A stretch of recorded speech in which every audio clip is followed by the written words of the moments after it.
침수 피해를 입은 곳에 대한 공사를 어떻게 하면 될까요? 오늘은 침수된 집에 대한 사례를 보면서 설명을 드리겠습니다. 안녕하세요. 원스톱 누수 인테리어입니다. 이번 현장은 아파트 공용 하수관이 역류가 돼서 피해를 입은 현장인데요. 피해자분은 어느 순간인가부터 집안이 꿉꿉하고 습하셨대요. 비릿한 냄새도 났던 것 같다고 하시더라고요.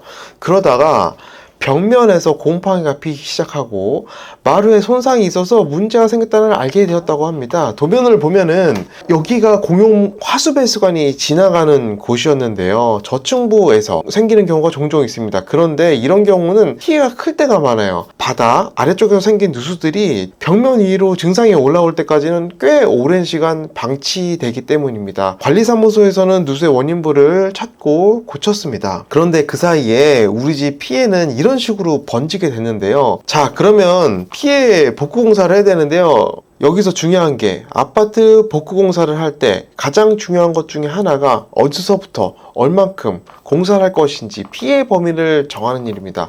집안 곳곳에서 벽체 위로 올라온 흔적들을 발견할 수가 있었는데요. 사진처럼요. 누수된 물이 위에 아래에서 위로 올라온 이런 것들 육안으로 드러나는 경우에는 이렇게 공사를 하면 됩니다. 여기 피해를 입증할 수 있으니까요. 그런데 문제는 피해가 표면적으로 나타나지 않는 곳이에요. 예를 들면 이런 곳이요. 저 벽면을 봤을 때 벽면이 굉장히 깨끗해 보이죠. 여러선 카메라로 확인했더니요. 누수가 피해 있는 곳이 확인되었습니다. 카메라의 모니터를 보면은 화면이 어둡게 보이는 부분 있죠. 습기가 남아있는 곳입니다. 하수물이 바닥을 타고 벽면 위로 올라가고 있는 부분이 보입니다. 누수 피해는 보이지 않는 곳까지 꼼꼼하게 점검하는 것이 정말 중요합니다.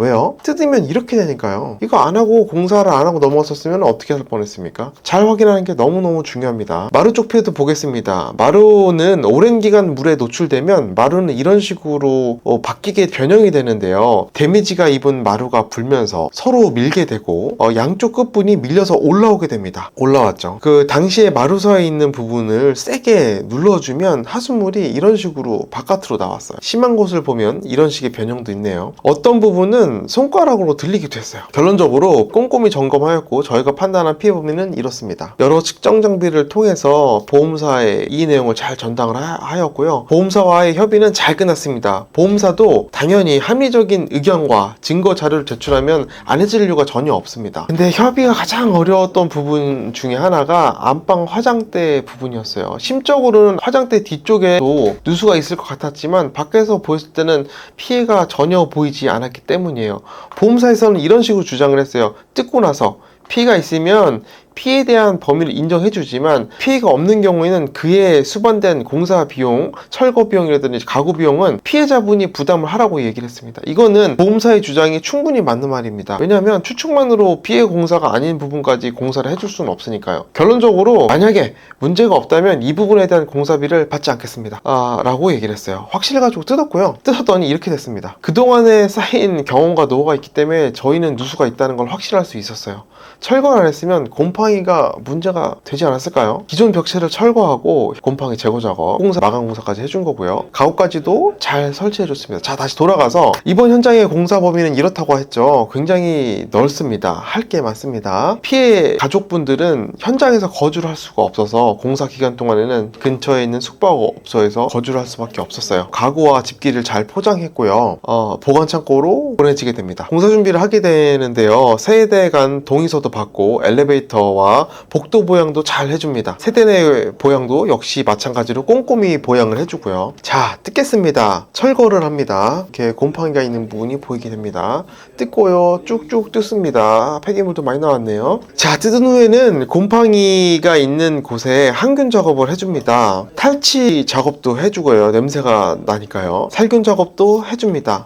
범위가 넓다 보니까 항균 작업이 꽤 오래 걸렸어요. 항균 작업이 마무리가 되면 목공으로 마감을 해줍니다. 거실도 목공 작업을 해주고 석고로 덮어줍니다. 복도도 작은 방 두 곳도, 안방도 봉사를 해줍니다. 마루 공사도 잘 진행되었는데요. 마루를 철거하는 모습입니다. 다 털었어요. 거실부도 철거를 했고요. 네, 쭉쭉 철거를 했습니다. 마루 공사도 꼼꼼하게 공사를 진행해줍니다. 마루 공사가 끝나고 나면 마지막으로 걸레바지를 잘 붙여줍니다. 도배 작업이 아직 남아있기 때문에 새로 시공된 마루가 상하지 않도록 보양 작업을 해주는 모습이고요. 다음날 도배 작업을 하게 되었고요. 밑작업도 해주고 초배지도 잘 붙여줍니다. 네, 고객분이 고른 벽지로 잘 시공을 해줬습니다. 이렇게 도배 작업까지 마무리되었고요. 모든 공사가 마무리되었습니다. 공사 기간이 길었고 그동안 생긴 분진들이 쌓였기 때문에 청소를 해야겠죠. 보양제를 걷어주고 창문과 창틀 사이에 있는 부분, 바닥과 곳에 쌓인 먼지들까지 화장실도 꼼꼼하게 청소를 해줍니다. 이렇게요.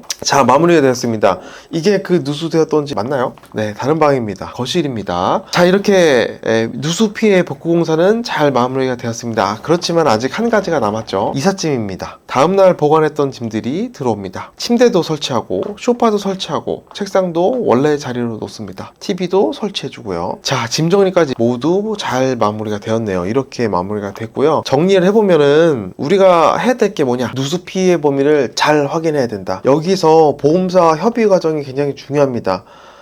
누수가 피해 입지 않은 부분까지도 잘 얘기를 해야 되고요. 피해가 입지 않은 부분 당연히 공사를 하면 안 됩니다. 자, 두 번째, 공사 가능 여부를 판단합니다. 더 이상 누수가 있는지 없는지 확인도 해야 되고요. 세 번째, 공사 기간 중에 피해 세대 가족분들은 숙박업소로 이동하셔서 거주를 하셔야 되겠죠. 보관인사가 들어가고요. 누수 피해 복구 공사를 잘 해줘야 됩니다. 인테리어 공사죠. 2차, 3차 피해가 없도록 곰팡이 항균 작업, 그리고 전기 점검이나 설비 점검 등이 필요합니다. 마무리로 청소와 이삿짐까지 잘 마무리되면 되겠습니다. 네, 누수 피해 입으신 분들 같은 경우는 이런 식으로 공사를 하시면 된다라고 머릿속에 넣으시면 될 것 같고요. 지금까지 원스톱 누수 인테리어였습니다. 영상이 도움이 되셨다면 구독과 좋아요 부탁드립니다. 감사합니다.